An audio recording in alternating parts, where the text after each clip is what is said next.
what I want to do is make these chords kind of a little bit more dubby. We'll go for like a kind of dub techno vibe. And you might think, oh, let's reach for like a delay or an echo. But we're actually going to go for raw, Ableton's raw distortion device. We're going to load that onto the chords.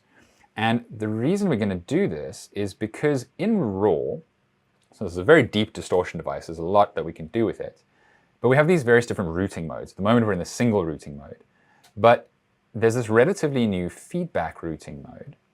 If we switch to the feedback routing mode, what that lets us do is apply different distortion to the direct signal versus the feedback signal, because raw has this feedback section. And you can actually use this to kind of emulate a delay. So if I play this now, and over my feedback section, I'm going to increase the feedback amount. And I'll increase the feedback time as well.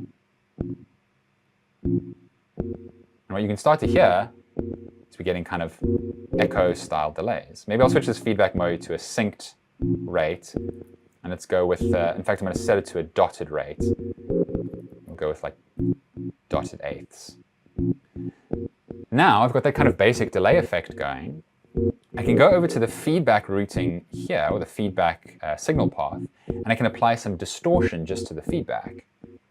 Be careful here though, because as I increase the amount, this is going to increase the amount of feedback going into my delay. So you might want to bounce between the distortion and the amount control here. And here I can really start to get that kind of distorted feedback, which is quite nice, really kind of characterful, a bit more interesting than just sort of a standard delay.